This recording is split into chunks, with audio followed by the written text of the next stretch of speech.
episode 198. My name is Dave, and I'm joined by Michael. Dave, how's it going? I know you've been experimenting for the last couple hours with some new tech. I've been getting into the mind of recording, but also looking at my awesome Spider-Man statue that can't not be seen on stream because it's right behind me. Oh, yeah. But Your entire head blocks 19 inches. I know, yeah. It's pretty impressive, one way or the other. But yeah. How's it going, Dave? I'm good. So we've been messing with some stuff. I've been messing with some stuff. So I bought another interface. I was a little worried about my Go XLR. I don't know. I've had it actually for a while when I went back and looked at it. So Go XLR is a mixer I use for some of the stuff. We've had some crackling of my mic. I don't think that was the main cause of it, but it gave me good enough reason to start thinking about looking at some changes. And I've really liking all the stuff that Elgato has been doing lately. So I'm trying to interface most of that as I can into one format to make it a little hopefully easier and better for the listeners and the viewers.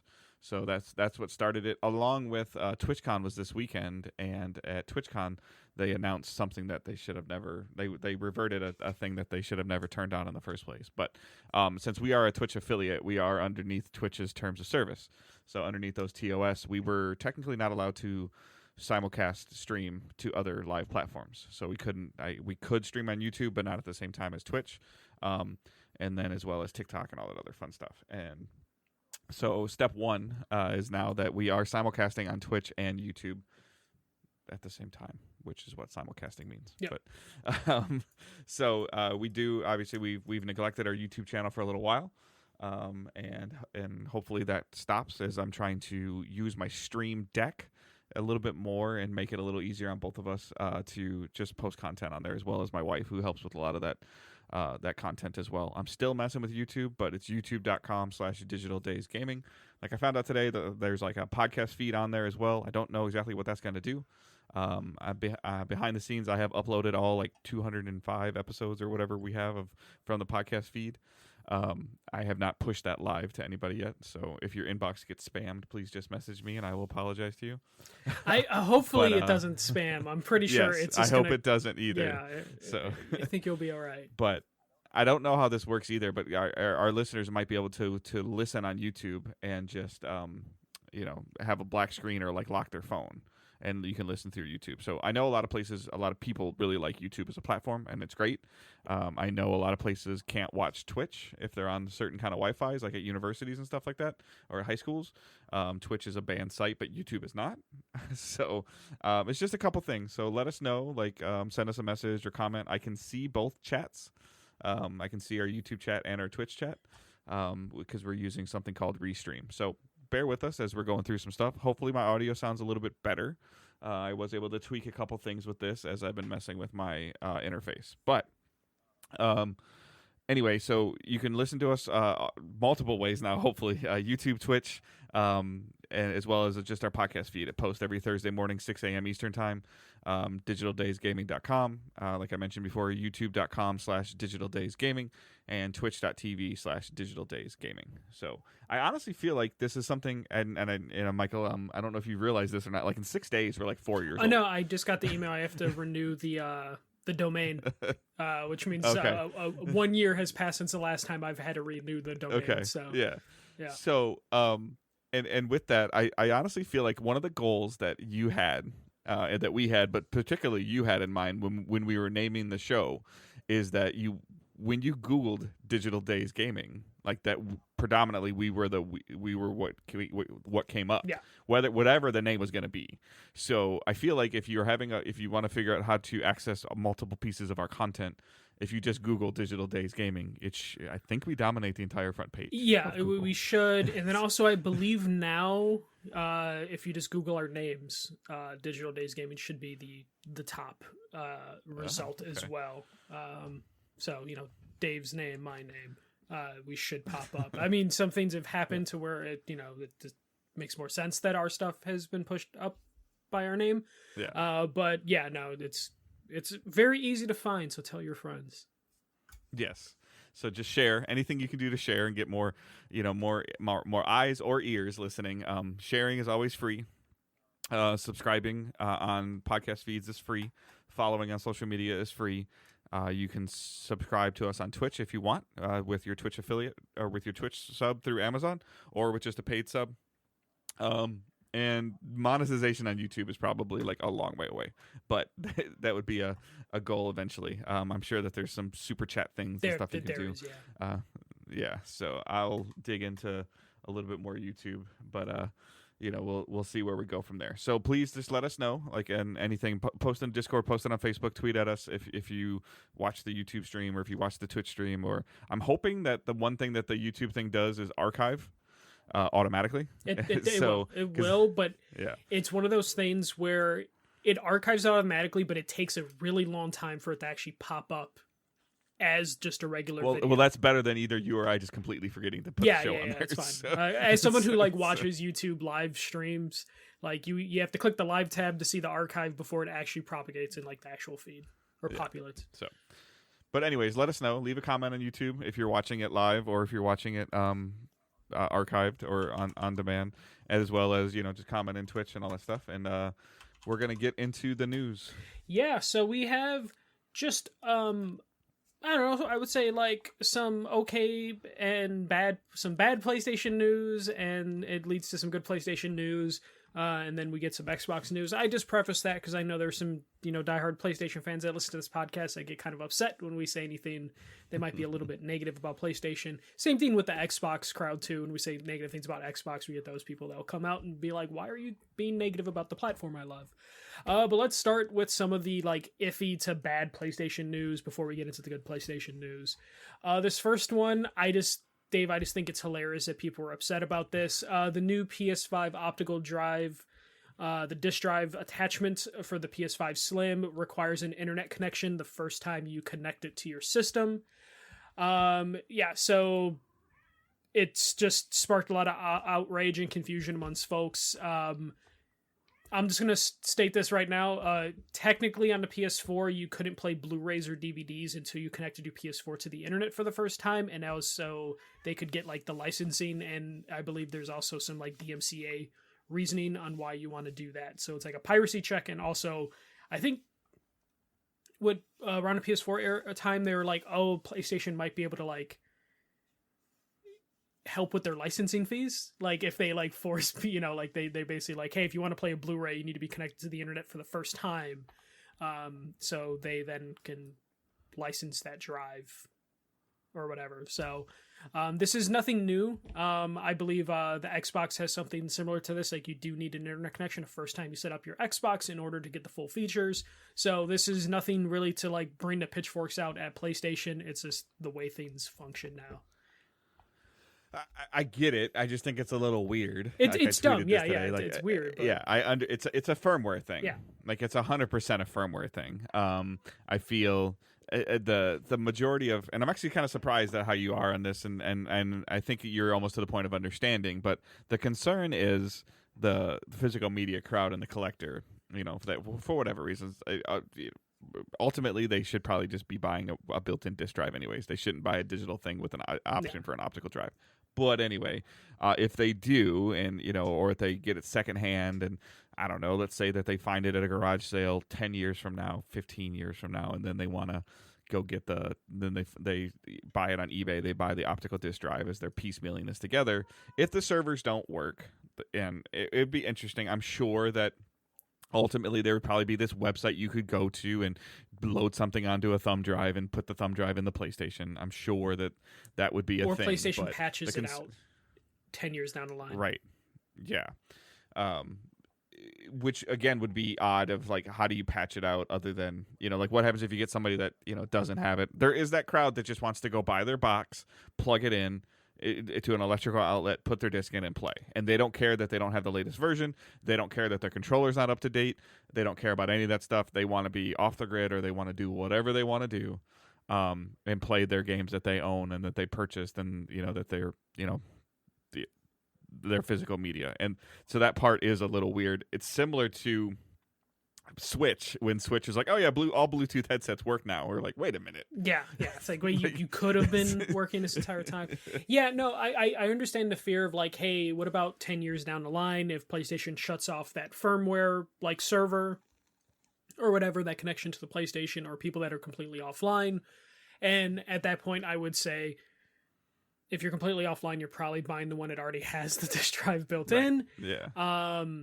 You have to know going into this generation that it is an always online console. So the idea that you have to be online just one time to get this drive to sync shouldn't be something that like is a deal breaker for you. Especially, Dave, I don't know if you know this, but there's only a handful of games that you can actually play from the disc without being connected to the internet. Well, Spider-Man, Final Fantasy 16, and a handful of other like smaller games. But like in terms of big games, they're practically unplayable without an internet connection. Well, there's been a bunch of outrage this week too about the Metal Gear Solid collection or the Metal Gear collection on Switch. That is Konami just fucking up.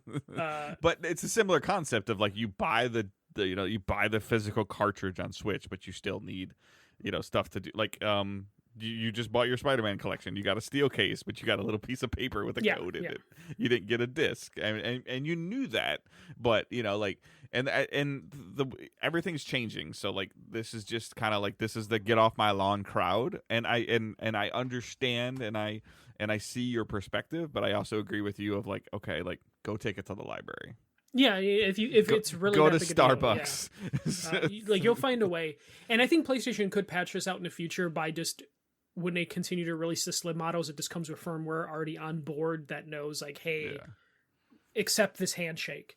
I also think that there's a chance that they're not going to be selling these disk drives for many years to come. Like it's gonna. Right. I have a feeling this is going to be a rare item, which I might. Pick I still remember. Yeah, I still remember. Michael's gonna have like 6 drives and no consoles for it. Yeah, basically. I might buy a slim just for the fuck of it. And switching the hard drive on the PS3, like you had to get the firmware on a thumb drive. Yeah, and the PS3. Yeah. Yeah, so like you had no choice. It was part of the process of like it was like because if you put this new hard drive in your PS3 and you plugged it in, like it didn't know what to do. Like the PlayStation didn't know what to do because there was no hardware, software on it, no PlayStation-based stuff on it at all. So like the evolution of what we've gone to where they're turning on the music's the licensed music playing through off of a jump drive on PS4. I remember that being a big deal. That kind of came out like in a blog post like after the PlayStation press conference at E3, and you're like, that's something like everybody's been asking for a long time, and you just released it in an email. Yeah. I remember that because I was also I think that was in the Blackhawks one. So it was like me, Josh, and Glenn, and you walking around, and I'm just like, oh, the Blackhawks one, and then like, oh, PlayStation just did an email. Yeah. So, but yeah, so it's just odd, and it just kind of goes like lately. The thing that sucks the most right now is this is something small, but it's just another layer of that weird thing that PlayStation, just weird optics that PlayStation's been doing the last 6 months. That's all, 6 to 9 months. The optics around it are just weird. That's all. Yeah, no, it's definitely just weird PlayStation things. Like this shouldn't be too shocking. The fact that they didn't mention this in the original post is probably what's making people like, oh my god, are they trying to like pull one over? Because like the reason this leaked is the Modern Warfare 3 PS5 bundles are kind of already out in the wild. I think stores that have them already, and they're just street dated, and it's on the back of the box in like asterisk fine print of like internet connection required. So the idea that PlayStation didn't announce this to begin with in their initial slim post is leading a lot of people to like kind of be over dramatic on this revelation that you need an internet connection, because guess what, you probably need an internet connection to set up your PlayStation 5 regardless of the disk drive or not being there. So it's a whatever story, but I thought we would bring it up because it's kind of funny just to see people freak out over that. But Dave, let's talk about some bad news over at PlayStation. So the layoffs that we heard about in terms of contracts being terminated over for contractors at Naughty Dog, it looks like other PlayStation studios have been hit. The first studio we'll talk about is the Visual Arts Group. So this is like one of those auxiliary artillery studios. I believe it's based in San Diego. Multiple people, employees and contractors from that studio basically hit up LinkedIn to be like, hey, I was let go, and released with the recent wave of layoffs over at PlayStation, which alludes to maybe multiple studios having hits. So visual arts, the last thing that they worked on was The Last of Us Part 1 remake, which they did a phenomenal job at. So this could be one of those, hey, you finished a project, so we don't have much going on. So ending contracts naturally, but it also sounds like some people were laid off. There's also some layoffs happening at Media Molecule, around like 20 employees, which doesn't sound like a lot, but these are still people losing their jobs, which is, a shame to hear. But there is a studio that they were only 135 employees, and now they're going to be knocked down to 115. So Media Molecule is being hit. They said that they're having to do this because they're basically completely done with Dreams, which they previously announced was going to happen in September. And they're moving on to a new project, and they don't need as many people for this new project. It's good to hear Media Molecule has a new project, to be honest, because it's a studio I think me and you have been kind of worried about, Dave, in terms of like what's their future look like. But that was also kind of tied into Haven before we saw what Haven was working on. And then another one, this one's unconfirmed, but it's coming from like Jaffe, who's pretty connected with some of the people at PlayStation that have been there a while. The SVP and head of internal production, Connie Booth, has left PlayStation after 25 years. There's no word on if this was a layoff or someone just retiring or resigning. But them being at PlayStation for 25 years seems to have like struck a nerve with a lot of people that have worked with PlayStation for the last couple decades, that this person's leaving. Dave, I know I just threw a lot of stuff at you right now, but definitely it seems like PlayStation, despite being number one and kind of, hit game after hit game, they're being hit with layoffs. So do you have any initial thoughts on the layoffs kind of hitting PlayStation? No, not really. I mean, it's just like they're in this weird transition right now, I feel like, between games, between projects, between creative assessments. Like I think that I mean, it's been a long time since media, like, I mean, I don't know, do you consider Dreams a success or a failure? It was a success in terms of making a really cool tool set. Success sales wise, no, it wasn't. So it's been a long time since Media Molecules made a game. Yeah. Like a really long time. So like it's not surprising that until they figure out exactly, I'm with you. Like I think it's really cool that they've got another project, but until they get a little farther in that project, then they're probably going to have more people, because like they're still businesses, they're still independent. They're owned by Sony, but they're still, they still have their own profit and loss. They still have their own like managers and processes to run, and they'll need to hire more people as they progress farther in their project. And then therefore when they get done with that project, they will then shrink their staff down. That is par for the course in the video game industry in general.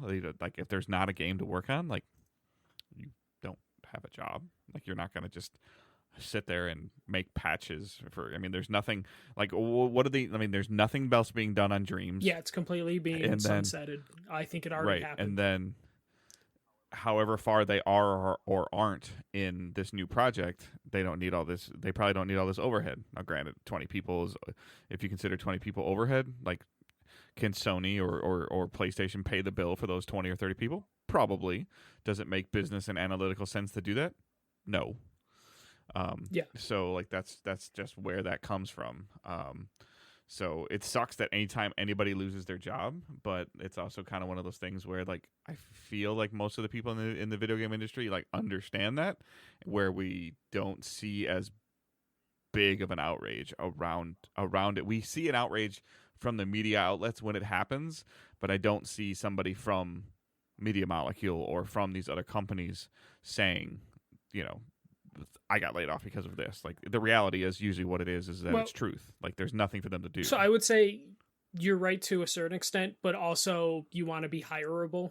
So you don't want to like trash the former employee, because this is just standard video game business. Like you, no matter what, if you're on a contract or not, you kind of know what you're getting into. Sadly, in the video game industry, in terms of like you can be let go at any time because the vision changed for the studio or the parent company of that studio. But yeah, no, it's kind of unfortunately like just an accepted state of how business is run in the video game industry, of just like it almost feels like, kind of sports free agency season for video games, or like wrestling has that as well, where they're every year they make cuts to the roster and stuff like that. So it almost feels like the video game industry has like 2 or 3 times a year where layoffs is kind of hit, and it's usually with the stupid fucking financial report. But it's just kind of become the norm for studios, even healthy studios or companies like PlayStation, who, as far as we know, top of the world. There might be a little bit of scare, like a little uneasiness in the future of PlayStation in terms of like, what are they going to do with like all of these live service games now that the person who wanted that is gone. But that's also why you're going to start seeing some layoffs, because they probably hired up for some live service games, and if they aren't going down that direction anymore, they're not going to need those people anymore. Right. And then when it comes to like Media Molecule, they haven't been like a multi-game studio since like 2013. Because they just to show you how busy they were, 2011, Little Big Planet 2, 2012, Little Big Planet Karting, 2013, Tearaway, 2014, Little Big Planet 3. 2 of those games they co-developed, but that was a game a year for a little bit. And then 2015, Tearaway, 2020, Dreams. So they slowed down as they became a one-game studio. I'm just glad they're going to be still around. They have a lot of leadership that like left over the last like year, 2 years that we talked about before. But I feel like PlayStation can't close Media Molecule, because I know you might not see them as like a prestigious studio, but like they are kind of tied in with like the good days of PlayStation. No, Little Big Planet is a marquee, like Sackboy is a marquee figure in the PlayStation universe. Like, and he came from Media Molecule, like, which I think gives him a safety net. Ifs, ands, or buts about it. And, absolutely. I mean, they tried to make the Mario of PlayStation. They didn't, but they made an iconic character. Yeah. So Media Molecule, we'll see what's going on. The Annie Booth stuff, it's for that one. A lot of people seem panicked about that, but I could also see like, hey, Jim Ryan was there 30 years. Connie Booth, sorry, not Annie. Connie Booth left PlayStation after 25 years. It could just be like, hey, people that she came into the company with are also leaving right now. It's probably the time to also leave, especially if you're around retirement age. I was gonna say, like, if let's say that she worked her way up through the video game industry, did some other things, got to Sony at 35, 37, 40 years old, you're talking about 55, 58 years old. Like, and they probably, like, let's not beat around the bush. These people, these big names and these corporations make a lot of money. On top of, they're not dumb people, so I'm sure that they invest their money very well.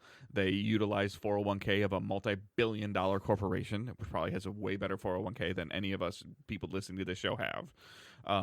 And like, it gets to the point where, like, I don't have to work anymore. I want to spend time with my grandkids. I want to spend time with my, with my significant other. I want to go live on a lake.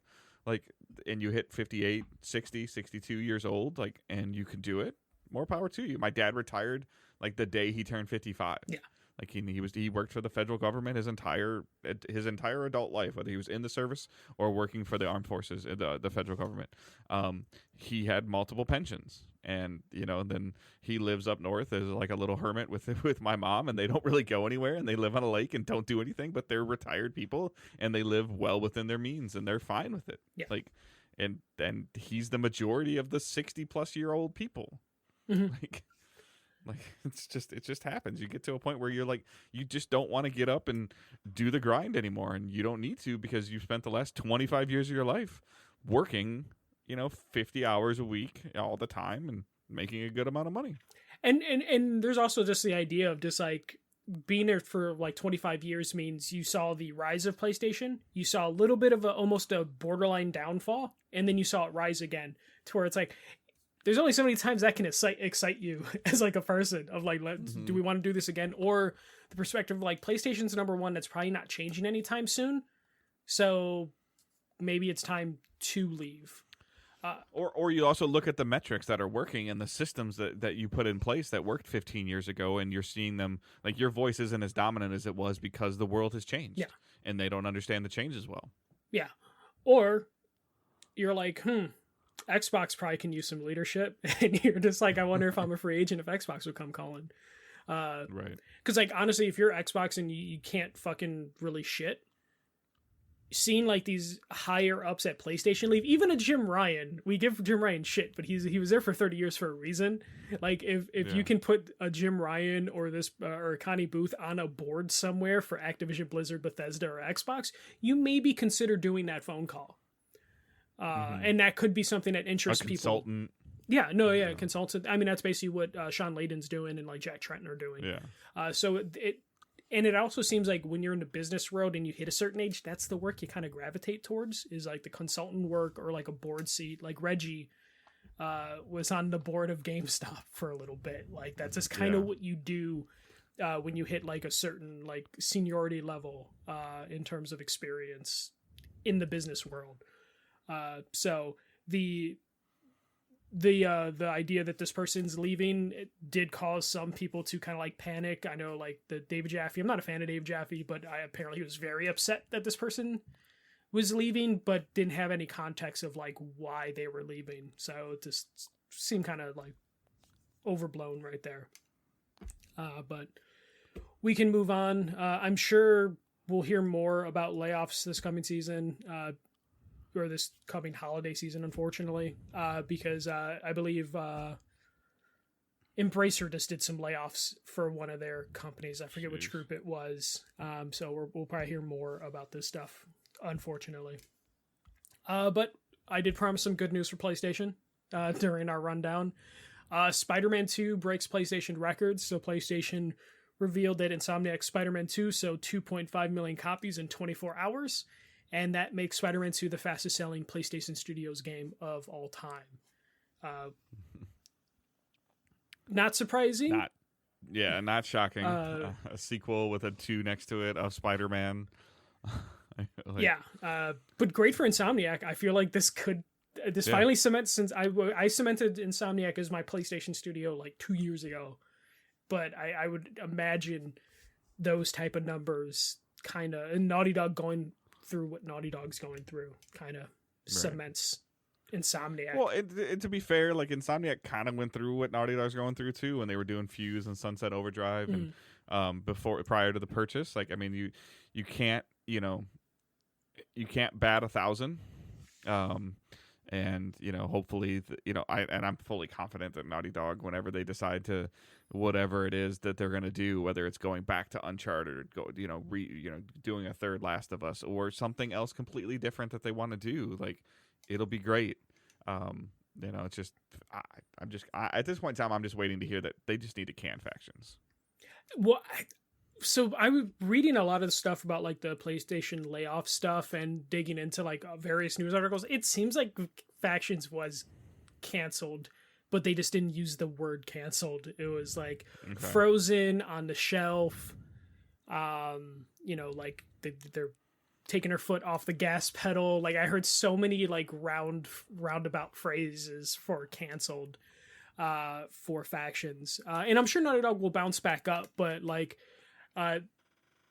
PlayStation's just really lucky that like when their prestige studio, their number one studio, Naughty Dog's kind of on like a little bit of a down right now, that Insomniac's has been able to come through for them. Yeah, 100%. Because like Wolverine's got to be this time next year, right? Close to it. Yeah, I believe they were. I think the rumors were 2024, 2025. And that's doable. So I would either say holiday. I'd say holiday 2024 or February, March 2025. Those are the times that Sony really likes to release games. Yeah. It's like October, November, and March, April. Yeah, and like, if that seems too soon, with a June sprinkle in there, the latest would be June of 2025. The only thing I would say that would probably slip them into 2025 holiday is if they release an expansion or something standalone for Spider-Man 2. A Miles Morales-like thing. Yes. Yeah. Because Spider-Man 1 did have DLC, and then, of course, Spider-Man Miles Morales felt like an expansion as well. And I already saw some tweet about somebody going out of bounds and finding something in Spider-Man that's not in the game. So Yeah, which is... I saw some of that stuff, too.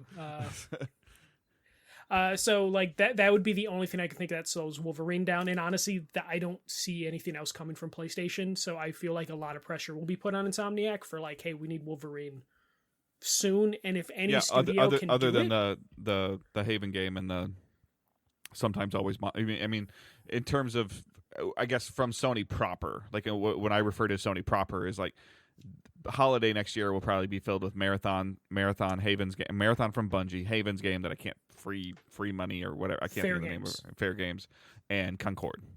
yeah. Like that will probably be like a juggernaut of the holiday for Sony next year. Like, so this time next year. And if they release all three of those, they would be so dumb to release I know. those games. But that's something that's possible. Yeah, but I mean, like, Santa Monica will not be ready with anything God of War, continuation. No. And there's rumored like God of War DLC or Miles Morales like standalone Miles Morales, Uncharted, Lost Legacy style game. Rumors of it.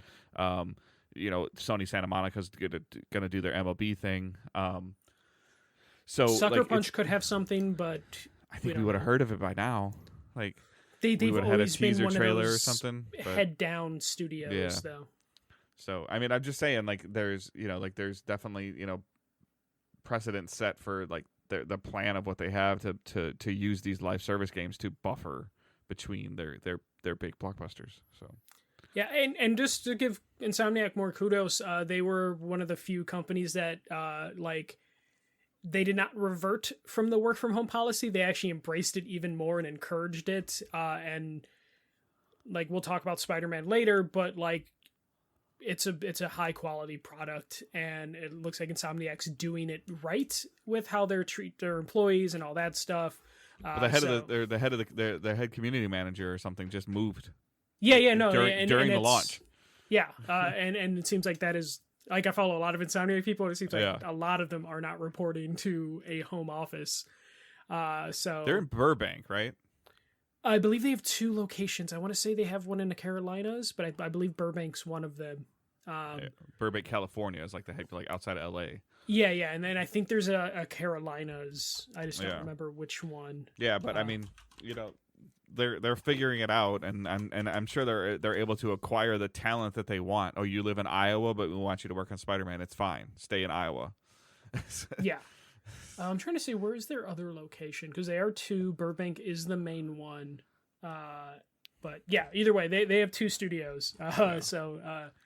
And they seem to be doing pretty fine in terms of, you don't hear horrible crunch stuff like you heard out of Naughty Dog coming from Insomniac. No. I'm sure there is crunch, but like it doesn't seem to be as severe of a situation.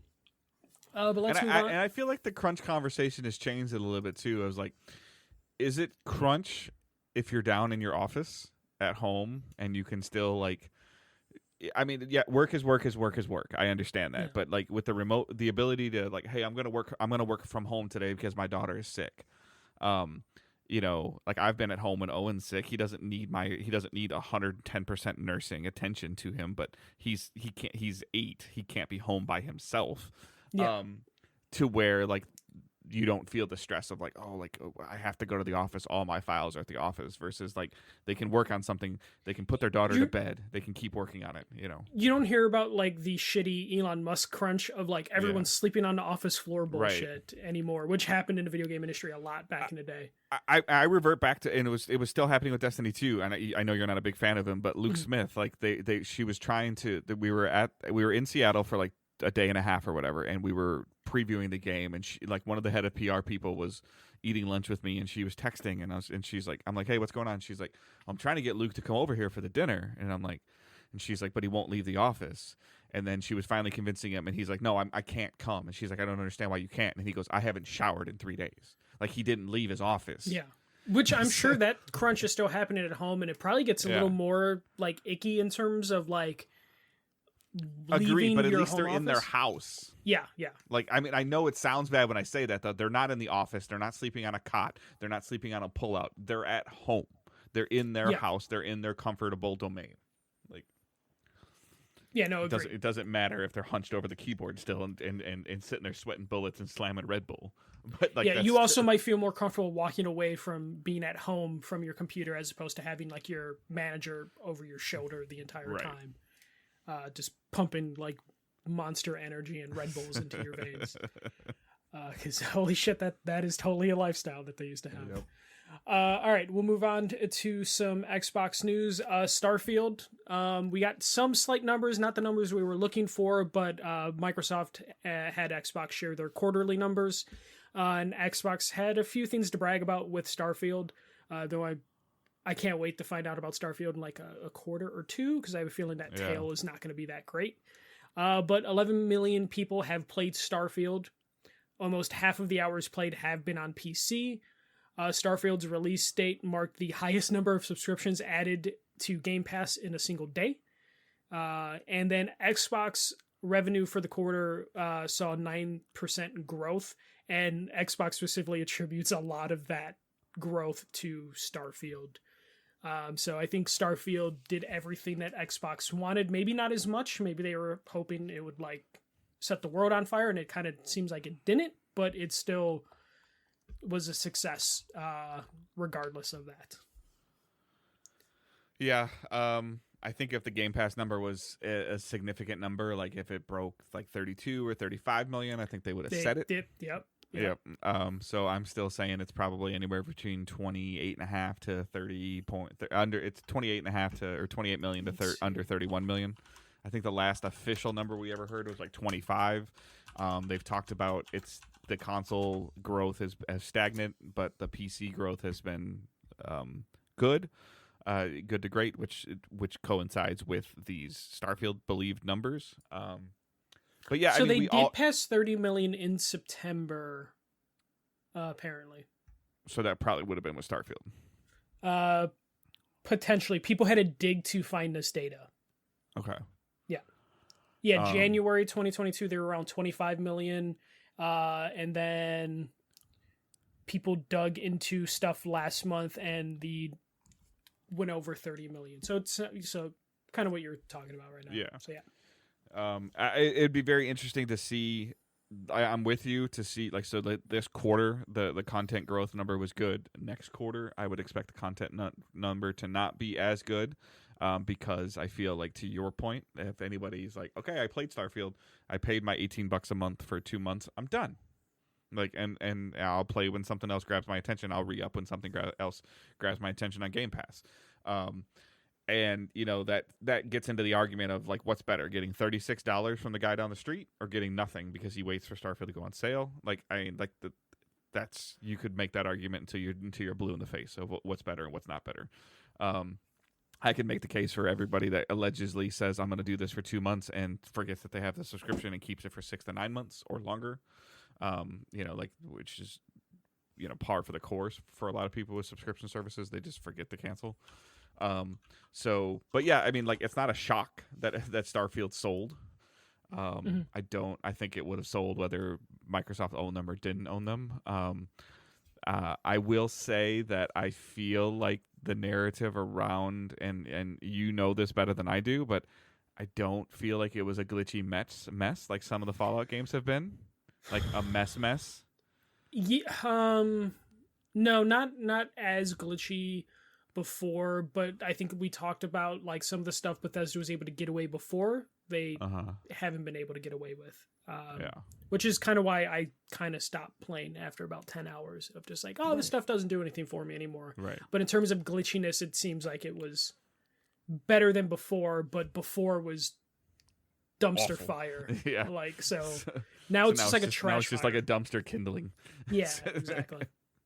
So, yeah, I mean, I'm with you. Like, the legs of Starfield is, are we going to see another surge of this, like, around the holiday season? Are we going to see this for like $40 on sale? Like, is Wario going to be tweeting about it after, because then it might become a certain point in time where Microsoft feels that they've gotten their initial surge out of it. Now they just want to move units. I'll be curious if this ends up on I think if it was, I guess we're not close enough yet, but I mean, I could see this being a $50 or $45 price point on Black Friday, right? Yeah, I think so. And then I would imagine any holiday bundles are going to be Game Pass bundles with Starfield art. Like, hey, Starfield's pre-installed, but you can't play it until you activate the little voucher, Game Pass code voucher that's in the box. Yep. So, I mean, I could totally see that. But I mean, it's like we talked about. Like, if they can somehow release these games, Avowed, Outer Worlds, Hellblade, these games that they've been working on and showing us for a long time. If they can get these out, one of these out every. I mean, we need to see something in January, February from them again. The thing that we were expecting for them is to be able to have a game a quarter, 60 to 90 days. Yep. Yeah. So there's not another game coming. I mean, like you're talking about Starfield at Labor Day, and there's nothing coming probably until Valentine's Day. That's 6 months. That's too long. Yeah. If you don't count Forza, but I don't think most people do because it's just kind of. Yeah. The sun rises and the sun sets. Right. I count Forza like I do MLB. It's there. Yeah. It does well. It's not marquee. Yeah, it's not. So. It might keep someone subscribed, but it's not going to add new subscribers. Right. Sort of thing. So yeah, I mean, I think it's good. I love that. Two completely different companies doing two completely different paths. One cares about selling a box, the other one doesn't. And it's fascinating to watch. Yeah, and it's successful for both of them. Just different levels of success depending on how you want to measure it. But I need to see what next quarter is. Yeah. Because I imagine next quarter will be a growth compared to the same quarter last year. But will it be growth from this quarter we're talking about is going to be right. It'll be year over year growth, but will it be 100? I'm just using a round number. They did 100 million this quarter. What if they do 85 million or 75 million next quarter? Yeah. So like I want to see that, and that would be very telling because Microsoft will pitch it. Like, hey, year growth has been fantastic, and they won't mention the previous quarter at all. The next bit, Xbox had a third-party event, which I remember them announcing last week, but then I completely forgot about it. I just watched the trailers, but you said you watched the whole 2020. Yeah, I turned it on. I turned the YouTube channel on. I was off work today. I put it on my big screen. It was very Nintendo Direct-ish, which is fine. A lot of it at the end of after they showed it, they would show like their Xbox Wire article or something. Like they would say, click here, go here for more. I was like, whatever. I will give them credit. And I think they said Game Pass like 2 times, or they showed the logo like 2 times or 3 times. Like it truly was a third party, and it was not a heavy third party Game Pass event, which I guess is refreshing to see. But at the same time, I don't understand why Microsoft was doing it. Because it wasn't like it didn't help Microsoft. I don't know. I think this is just partner agreements. This might be one of those things where it's just like, hey, we gave you 2 Game Pass games. You got to promote our non-Game Pass game at least once. And then they had enough of those deals that they're like, fuck it. Let's go. Yeah. So, I mean, like the stuff you have in like the, so Like a Dragon, Infinite Wealth, is that and the thing they showed, are those 2 different games, or is that the game? Like the Resort Island? That's just a mini game. The Yakuza games have always had like different like things inside the game that feel like it could be. So there's a whole Infinite Wealth storyline, right? Yes. And then there's this whole build your own resort Animal Crossing thing they got going on. Yes. Okay. Yep. And that's just how it always like you've always done like. I don't know enough about these games, so. Yakuza always finds like a new little thing to add to the game. Whether it's managing host clubs or being a photographer or running a baseball team, there's always something in a Yakuza game. And this one's hook is like, what if we just did like an Animal Crossing in the middle of this game? It looked the game itself, like the graphics and the way it functions, it looks amazing to me. Yeah, I'll never play it. I'm really excited. It looks amazing for this. To me. Yeah. Yeah. I want to say the other Yakuza game is coming out soon. And then this one's following that one. Yeah, I feel like I thought I saw January 24th. Yeah, and I believe the other one is coming out this month or next month. So like they're gonna hit a lot of Yakuza content. Yeah, I mean they had this game called The Finals, and it's in an open beta that goes live this week. That looks super super interesting from a free to play shooter battle royale style. I can't tell what that was exactly. It looked fun. Yeah, a lot of destructibility and different ways to approach things. I forgot this had like closed betas twice this year. I totally missed this game, but it looks super interesting where they were like blowing the floor up. Gave me a little bit of like Rainbow Six meets Fortnite. Yeah, I got Call of Duty mix, I was just like, this was one of those things where it looked impressive enough that I'm just like, damn, this makes X Defiant look very vanilla. Which is good that X Defiant's gonna like go away for a little bit and maybe work on some stuff. Yeah, but when I first saw the trailer, I was like, shit, I'm getting Lawbreakers vibes, but a good way. It's like I was like they're carrying money. I was like, so that's like they like Call of Duty had like the bank heist kind of thing. Yeah, you kill somebody, they turn into a bunch of coins. You can set traps. I'm like, what is this? There's definitely personality in this that made it look interesting, which again just made something like X Defiant just like look bad. And then it also made me think of the Haven game, Fair Games. I'm just like, man, I hope Fair Games has like some personality like this thing does. So the finals is probably the winner in terms of like interesting content here. We'll talk about the other stuff. Alan Wake 2. Looked amazing. I'll never play it, but it looked amazing. Yeah, it looked great. I might end up picking it up. I still have to replay the remake. I bought it. That's on not a PS5. Game Pass game either, right? It's not. The original Alan Wake is, yes, but this new one's not. No, because I think Epic Games is publishing it. Right? Yeah. For Remedy, yeah. So that looked great. I think now Alan Wake it comes out in like 2 weeks or something like that. It definitely hit the point where I think I've seen too many trailers of this. I'm radio silent now on this this thing trailer wise. We got a new game from the Chinese room, Still Wakes the Deep. It's the Dear Esther people, the Everybody's Gone to Rapture people. This looks more horror themed, more interactive than some of their previous works. It looks like a game that's supposed to be on VR, and they couldn't get it to work on VR. That's how all of their games kind of give you that vibe. RoboCop showed actually pretty well. Like, I don't care about RoboCop. The previous trailers of it made it look budget as hell. This was a really well put together trailer. I have no idea if the game's going to actually be good. I have doubts. Do you feel like that it was just a little bit too over the top with the blood? I mean, RoboCop was pretty gory back then, so they're trying to do their best. I forgot to add one. But yeah, no, I don't know what this game's going to end up being gameplay-wise. If this comes out to be a nothing game, I'm not going to be surprised. I don't know if anyone's it's like hyped a 10-hour strategy or 10-hour campaign shooter. Yeah, if that. Yeah. And then the thing that I think most people were like really excited about, we got our first look at in-engine footage of Metal Gear Solid Delta, which is the remake of Snake Eater. Looks great, but this literally was just like, look at how pretty our engine was. Maybe some slight like gameplay was visible. It felt weird for me, Dave, because this is like, this is a trailer for a Kojima game, but it has no Kojima personality in it whatsoever because he's not involved with this. But it looked good. Like, the engine looks pretty.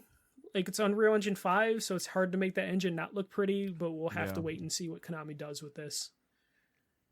I would be interested to see your first Metal Gear game being like Metal Gear Solid Delta. Yeah. Because it is... I wouldn't play it on the Switch. No. It would be an Xbox or PlayStation 5 game for sure. I've dabbled with Metal Gear before, like on PS1, PS2, but never to the extent of like now. Like, I don't know if I have the patience for the stealthiness of it. I've already kind of struggled with that a little bit in Spider-Man 2. We'll talk about that. Spider-Man 2's got to stop that. But yeah, no, overall, like there was some other stuff that popped up, like Ark Survival popped up, which is a game I keep forgetting exists and hasn't released yet. A full remake. No, like that's a remake of like the first one. Oh yeah, so it's a remake on Unreal 5 that they or something like that. And so then that was a big deal about Metal Gear's Unreal 5 as well. Yeah, but the Ark Survival, so did the Vin Diesel one come out yet? No, right? I don't think so. Okay. And then there was like Manor Lords popped up, Dungeons of Hinterberg. I don't know what that game is either. That game, the art style looks really cool, but is it a dungeon crawler? Is it a relationship builder? Like, I can't tell. Maybe a little bit of both. Yeah. Spirit of the North 2 popped up there. I remember the first one. Yeah, I remember the first one because of the characters. And then there was a couple other things that popped up. But overall, for like a show with no expectations that Xbox kind of announced last second, it was okay.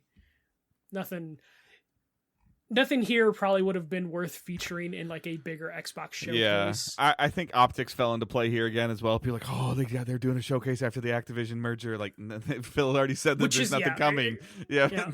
He's like, don't expect shit. They tempered expectations really, really well. Like where they came out in like when I read the article, a couple people messaged me about it. Like, hey, like look at this. I'm like, yeah, this is a nothing burger. I was like, this is a nothing burger. Can I just say, like, Xbox is like, oh, we haven't even started work on a showcase for Activision Blizzard stuff. Oh, shit. I was gonna say, like, I have a feeling the showcase is done, and it was done months ago, but legally they're just like, it would be too risky to release it because then someone at the FTC or the CMA is gonna be like, I don't believe for a second this is the first time Phil has either visited King or talked to people at King. Not for a second. Oh yeah, he's doing his tour thing. I saw the Blizzard one. I don't believe it for a second. Like... No, you would have had or you mean he hasn't visited since announcing the acquisition, right? Because I would imagine he visited before the acquisition, like in terms of the announcement 20 months ago. Yeah, but I think after the agreement was made, like if he's not like CC'd on an email here or there, if he doesn't know what's going on, like even if he's like BCC'd on something or like he's at least on a conference phone. He had to give a thumbs up. Like he never spoke on the Zoom meeting, but he'd give a thumbs up or a thumbs down like 3-4 months ago. He's not in the conference call officially, but someone has him on speakerphone on their cell phone. Yeah. In the room, sort of thing. Yeah, I would imagine like they already know what they're gonna do. Like come next year for like say in January when the industry goes back to work. Like they're not gonna have an event already like planned out. Right. Fully. But yeah, that was all I had for the news this week, Dave. All right. So what we're planning on watching, I think it's all gonna like watching for me. It's been more Bird Notice with Angela. I actually started watching because I've been trying to find something to watch when Angela's not home and I don't feel like playing games or something. So I did finally start watching Bel Air on Peacock, which is the Fresh Prince stuff. Yeah. It's not bad. It's not great. It's an interesting enough story that I keep kind of wanting to watch and see. They're spending a lot more time focusing on like why he left Philadelphia, which they obviously did not do in the early '90s when the show came out. But it's very much like like kind of what you'd expect from a modern day take on the Fresh Prince. It does have some of the throwbacks to the show and some stuff, but there's definitely like all these modern day twists on it. I'm entertained by it, but I'm not like blown away by it. So if you watched if you were ever a fan of Fresh Prince or Will Smith when he was young like that, I think that you would enjoy this. And then at the same time, if you've probably never watched any Fresh Prince before, like you would not be lost. Yeah. So I think they've handled that balance really well. Burn Notice on Hulu. And then I watched the Lions just get obliterated by Baltimore after they were playing so well. Yeah, after they were playing so well. It's all right. It's only it's one more loss. And then playing, we'll transition to this. I have to Google if the Bears won because I don't fucking pay attention. I think they were off. Okay, yeah. No, they did win. Out. I think okay. they did win. So, and then playing. I did play. I'm not as far in Spider-Man 2 as you've mentioned that you before that you are. I am battling an 8-year-old that wants to play at the same time that I play all the time as well. Mm-hmm. So I guess like it looks great. The suits look cool. The previously on little like cutscene they did at the beginning, awesome. That was fantastic. I didn't need it, but I loved the whole thing, how the whole setup. I'm not far enough in it to really make judgment calls, and I'm not in love with the Uncharted feel that I'm getting from it of like exploring the house and conversating with MJ and looking at old photos and seeing that he has a mortgage. Like that part felt a little disconnected to me versus I just enjoy like being in the suit, moving around the city, doing stuff. Like I'd rather just to see more of that.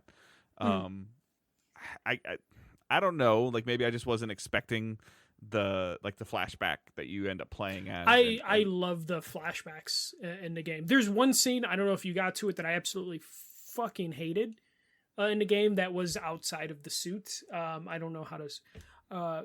Did you get to the carnival? No. Okay. For those that didn't play the carnival, I was gonna say I think I'm at the point where I just finished with the propeller. Okay, yeah, no, there's one out of the suit thing where you're at a carnival.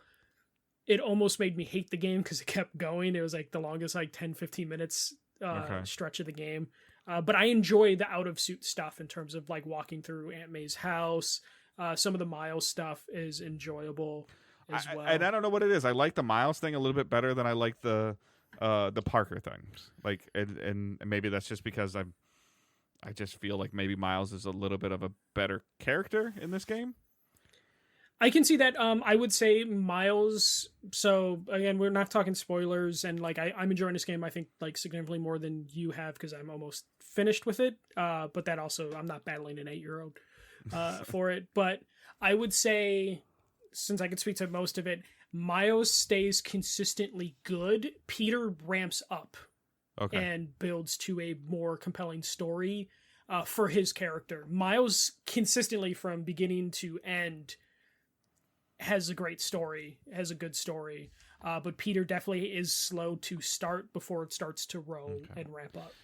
And this is something I was worried about, the balance between the two characters. Like, I always kind of feel like, oh, should I be playing as Miles? Should I be playing as Parker? Should I be spending points on Miles? Should I be spending them on Parker? I mean, I know eventually I'll get them regardless. Like, I'll just do stuff around the open world and do that stuff. But it's just, I don't know. Like with the city, like I like that the city's bigger, but then I'm also irritated that the city's bigger because like it seems like, oh, your objective is 5,000 meters away, but you have to cross the water, and you can't really cross the water as a web slinger. Like, well, but here's the thing is like the traversal is way faster than it was because there is no PS4 version. The swinging is actually significantly faster.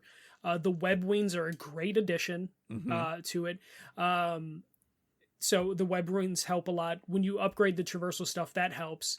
I actually, because it is bigger, I'm actually using fast travel from time to time, which is something I never touched before, but fast travel loads so much faster and it's so much easier to use now that I think that... Is that something you have to unlock, or is it just available based on where you've been, based on activities, finishing focal points in each borough? Okay. You have to finish 2 or 3 activities in a borough or section, a district, and then fast travel is open to you, and you just hold triangle down when you're in the map. Okay. So they definitely made it easier for that. I do love that Miles and Peter have separate skill trees, and then they also have a shared one. Right. I do love that aspect of it. And as you're playing through the game, like I have like 1 mission left. I literally know I'm at the very end, and I've completed probably like, I think my percentage complete, including all the side stuff, is like 71%. And I've maxed out all 3 trees, which I think is at least showing you that like you're not gonna have to do the thing where you're playing. You're going to be the max level going into You're not second guessing yourself of when you're spending points near the end. Yeah, you're going to be prepared for that final boss battle, which I think is really well done. The one thing I will say that like I didn't like, I do think there is a little too much going on in terms of like, I love that there's a variety of like side content for you to do, like side missions you can do, but between that and like the wind tunnels that you can see when you're in the web wings, there is a lot of like AR UI stuff going around the city that I'm not the biggest fan of. But there's the variety of content I think has been really enjoyable in terms of it's not just usual like, hey, you're going to go to this area and you're going to battle some random criminals. Like there's a lot of different things you can do. I'm trying to be as spoiler free as possible in terms of some of that content. But overall, like I'm enjoying the story. I'm looking forward to doing a spoiler cast, Dave, when you do finish it. And just diving into some of the little bits of story, some of the stuff that they're drip feeding in terms of potential places the franchise can go, because there will be a Spider-Man 3 most likely because of how successful it was, but also with all the things that they leave as potential possibilities throughout the story. We can talk at least, about like Kraven being like the main villain. I think Kraven turned out to be a very good like villain for the first game, or for this game as its own thing. And I think that was something that like, I don't know about you, Dave, but as someone who likes Spider-Man, like lore and stuff like that, I was kind of worried about Kraven holding up a game, and I think Kraven does like a really good job at being like the main villain. but overall, I think this game is just fantastic. It's damn near perfect. I will say, Dave, I don't know if you've ran into any glitches or bugs, but I will say I feel like I ran into a couple more glitches and bugs than I did in the first game in Miles Morales, which is a little bit of a bummer. I've seen some funky things in cutscenes with suits. I've seen some for some reason, and I mean maybe it's just because I'm rusty, but for some reason I struggle with some of the traversal. Like I feel like I can't get moving quick enough. But I know some of it's just like a little bit of my rustiness. I'm still like I've had like today I had a hard time healing. So just things that it's just not feeling as fluid for me yet, and maybe that comes with more time. I don't remember it like having to hold like L1 to do one set of skill trees and R1 to do another set of skills. I don't remember that in Miles or in the first one. It doesn't. You had to do that in Miles, I think, more than you did the first game. Yeah, but it always seems like they have a lot of the prompts on the screen, which are great, like triangle and circle to do a finisher move and stuff like that, and that's awesome. But then I feel like I need to heal, and then I can't heal because I don't have enough focus. Yeah, no, definitely. There does seem to be like a little bit battle with building up that focus meter. Like it does sometimes feel punishing when you're in like a really long fight, but it forces you to actually use all the tools that they give you because, Peter has 4 specific abilities that he can have at one time on top of like the different web shooter abilities, and Miles has his own abilities as well. So there's at least a lot of depth there and things you can do with that Insomniac is basically leading you a way of like, hey, don't just mash square and triangle. Like there's cool abilities and you should use them, and there's cool combinations that you can do with this stuff. Some of the bugs though have like bummed me out. I had like one major boss battle get bugged out on me to where I had to basically like cheese it because like an enemy got stuck in a tree and I could barely hit them, so I'd have to wait for my focus to like charge up so then I can like take them out. And there is some like quality of life stuff that was in Spider-Man 1 and Miles Morales that just isn't here in this game, which is a little bit of a bummer. Like I love the photography mode in Miles and Spider-Man 1 because that allowed you to also like change the time of day, so you can get the right time for your photos. There is no way to change time of day. You can't go night to daytime in the game anymore. There is no new game plus. You can't replay missions. There's a couple things that I don't know why they're not there. But I know New Game Plus is coming.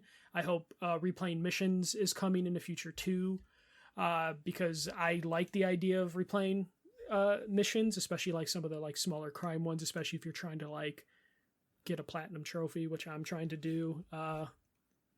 But there's a lot of different things that this game is doing right. I can't emphasize how much I'm loving the story because I don't want to spoil things, but I think that's really good. Gameplay wise, I think that there's a ton of variety here in terms of like combat and in terms of just like mission variety. Though I do wish they would just let Miles like be a kid from time to time. It seems like Miles, everything when he's out of the suit is like saving the world sort of stuff, and I kind of just would like a mission where Miles could just have fun, or Peter have fun too. Like it seems like everything they do is like, I'm trying to save the world or better my community, and I kind of just want them to have fun from time to time. But there's a ton of personality in this game. I mentioned earlier when you mentioned stealth, Mary Jane missions are still the worst. I like Mary Jane as a character, but I do not like playing as Mary Jane. Like her stealth missions I do not like them. I don't know if you've had any Mary Jane stealth missions yet. I have not yet, no. There's at least 3, I believe, if I'm remembering correctly, and I just did not like them at all. But there's been one that I had to go find a different way in somewhere and like hide behind something and climb underneath a table, and I'm just like, this is not how I want to play. I get that they're trying to tell a story, but I'm just like, can I be done with this, please? Like, yeah, and that's the thing is like, Spider-Man stealth makes sense. It's something a character's always been able to do, but I don't feel like Insomniac has nailed exactly how those stealth missions are supposed to go. Especially the non superhero ones. When you are doing a stealth mission as Mary Jane, it's like I don't know. And then it's kind of doing those little mini missions where it tries to weave story content in, and it gives you like new things to collect. Which I don't mind. I like collecting all the things just because I love the traversal stuff. I love doing all the missions. So I'm enjoying all the little stuff that it's like feeding into there. And as much as I hate all the things cluttering the map, it just makes me want to clear them up faster, just so I can clear that map. But this is definitely better than the first game. I think I tweeted out, like I gave the first game a 10, and this one I would probably do a 9.5, and that doesn't mean this game is worse. It's just the first Spider-Man was the first Spider-Man. It was like, oh shit, they can pull off Spider-Man, and this is like, hey, they are still pulling off Spider-Man. It just doesn't have as big an effect as like their first go around. But I do love how diverse New York looks in terms of like the environment. Like, I don't know if you've explored all around New York, but like it's nice that it's not just city. You have like a little bit of like the suburb looking area. Yeah. There's like a foresty area, not like full forest, but like there's enough going on now that I don't know what they'll do for a third game in terms of like, I'm sure we'll be back in New York, but I hope that they open up like a different environment, or maybe that's when we get like a globe-trotting sort of Spider-Man experience. But overall, like, Spider-Man 2 is probably my game of the year right now. And I'm a creature of the moment. Like, I haven't had a story beat yet that's hit me. So I'm sure it's coming. And then when it comes, that's when I'm gonna want to like, oh, what happens next? Oh, okay, now what happens next? Now, oh, like what's going on with this? Like, I'm sure that we're close. I'll get near that point. After the halfway point, I would say is when the story beats start hitting to where you're like, oh shit, I'm not doing any side content. I'm going to the next story beat. Yeah. And then you just kind of get into a flow, and I accidentally ended up in a flow where I'm at the very last mission. And I'm like, shit, I wasn't ready to do this yet. So I'm doing the thing where like, as I'm swinging around, Peter's constantly being like, oh man, I should really go do this thing, because he's trying to get me to do the last mission. But I'm like, nope, we got to clear up this map before we go to the last mission. Even though I know you can play the city, throughout the city after you finish the game. But it's one of those things where I'm just like, no, I want to have 100% before I hit that last story beat. You're right. All right. You watching anything, or has it mostly been Spider-Man? Nope, it's been Spider-Man this whole weekend. Like, I'm like 25 hours into this game, so I dragged it out to a 30-hour game. Nice. All right. So we're gonna move on to questions. We have a couple questions. So you can send us questions using hashtag AskDDG. Or Ask Digital Days. I don't know why I said DDG. Sorry. Hashtag Ask Digital Days. You can put them on Twitter. You can put them on our Discord. You can put them on the Facebook. You don't have to wait for the posts. You want to go ahead and read the first questions? Yeah. So Stefan asks, what Halloween games do you play at this time of year? Dave, I imagine you're not much of a Halloween video game player. So I'll take this one. Unless I'm not. Have that's one. That's why I wanted you to read it. My Halloween consists of messing around in Destiny with their Halloween event. That's essentially what I've been doing on Halloween the last 5 or 6 years, and I don't even do that much anymore. For me, in terms of like Halloween type games, I was tempted to play Siren again, which was out on the PS3 all those years ago, and the PS2 was the original one. That's a game that I visit every once in a while. Need to revisit it maybe this year. Killer Frequency is something that I played like just a couple months ago, which I wish I saved for Halloween, because that was a really good experience if you're looking for like new games. But then I also like one that I think, Dave, you should play probably with Owen is Costume Quest. That one's a really... I've heard, isn't there like Costume Quest and Costume Quest 2? Yeah, and both of them are on Game Pass, I believe. Really? Okay. Yeah, it's a really fun... It's a short game too. It's a Halloween game where these kids are trick-or-treating and they get to turn into their costumes to fight monsters that have invaded the city. Very cartoon style, art style. I think there's actually an Amazon cartoon for it as well. Okay. That lasted like a season or two. So Costume Quest is one definitely worth visiting, or revisiting if you play it frequently. Awesome. All right. And then Robert asks, gaming question: do you get excited for games with silly release dates like GTA 6? I'm not really sure if I understand this question, other than like the silly release date of like we don't know when it's coming. I took it as that, or the hype that people get, where I don't know if you know how many people are like, today is the day that they're announcing GTA 6's release date.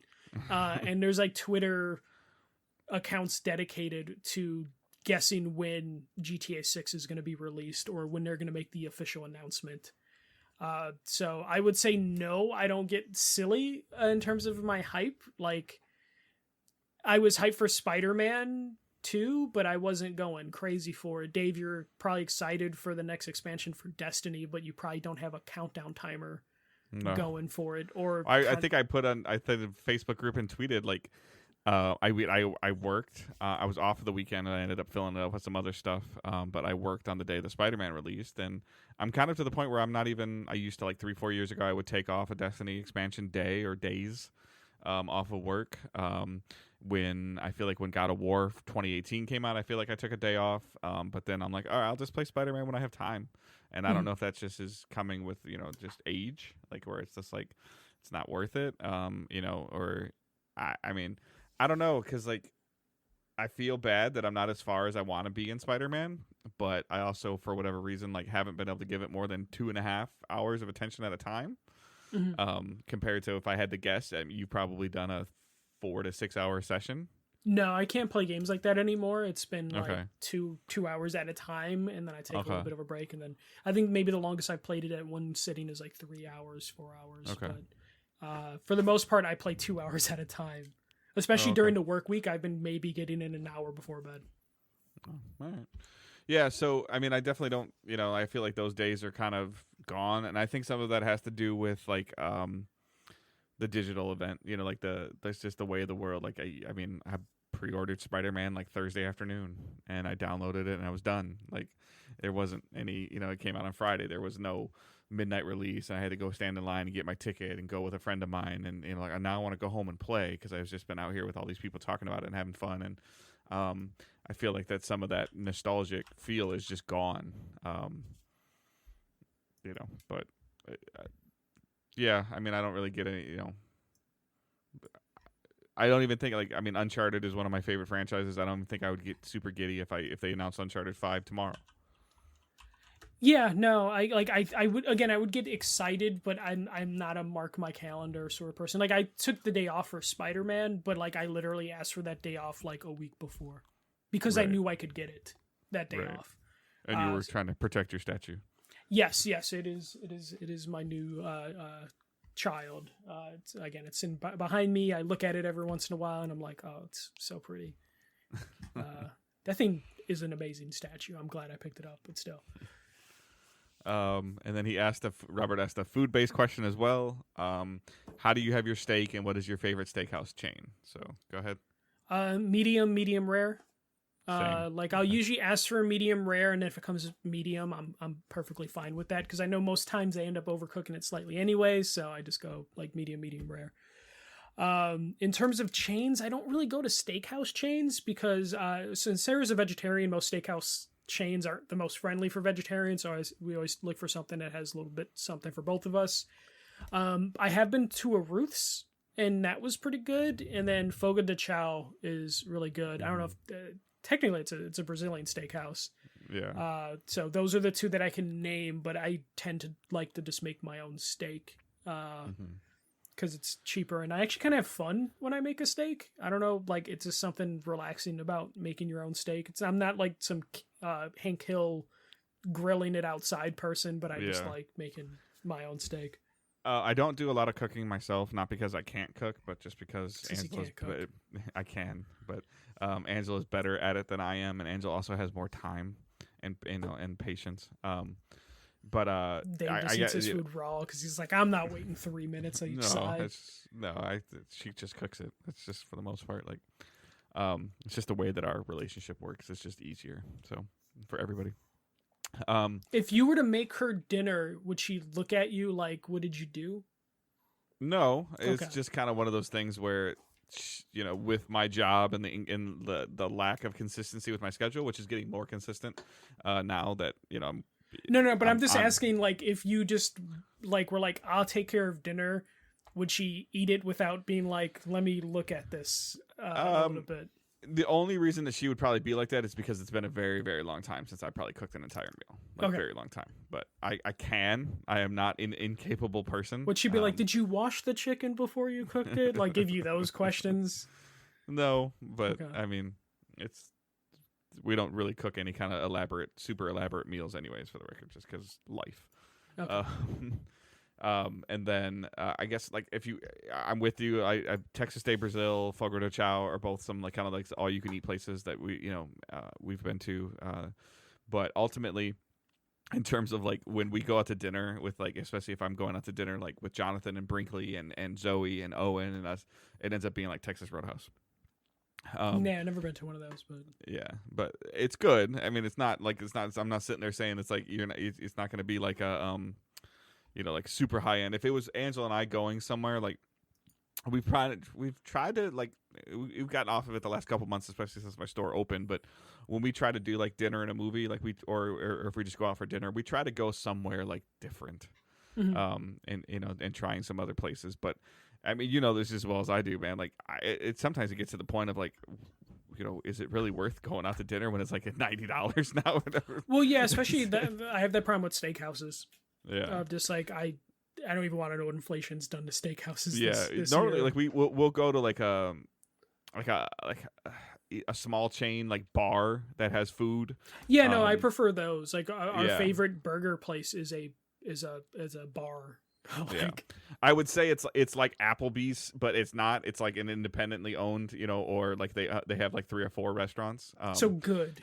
Yeah, so yeah. The opposite of Applebee's. I'm just saying Chili's. more of like in terms of the style of setup of like there's tables, there's a bar, there's TVs, like that. That's that's core. There's been a couple times that we've been to places that like I can't think of the name, like Hot Rocked.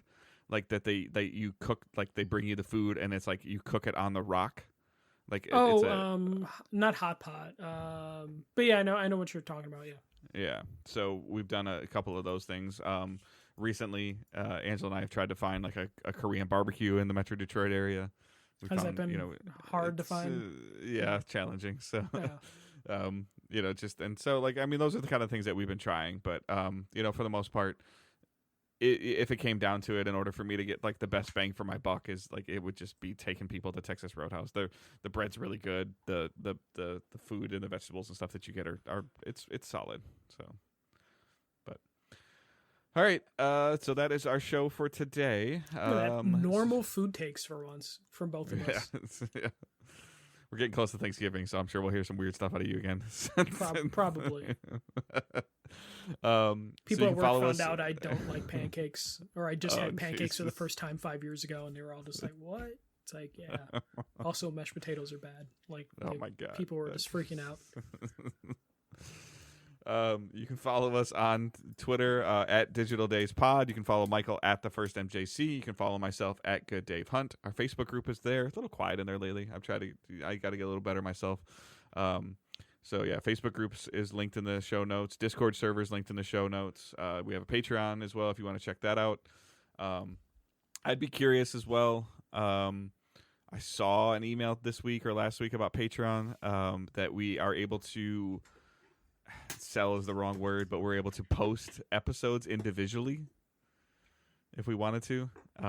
So like as an example, if there's something on there that, I don't know, E3 memories that Michael and I have, done that. Oh, that you can just acquire that specific episode without having to subscribe. Yeah. So like, I don't know, like $1 an episode. I don't know, $2 an episode. I don't know. Like it's just little things. If there would be anything specific that anybody would be super interested in, let us know, send me a message. And we'll see. We'll kind of go from there. Definitely need to pay a little bit more attention to Patreon and definitely hit that hard. I think that'll be coming out of our holiday break, that Patreon will be a focus heavily in 2024. Sort of thing. Yeah.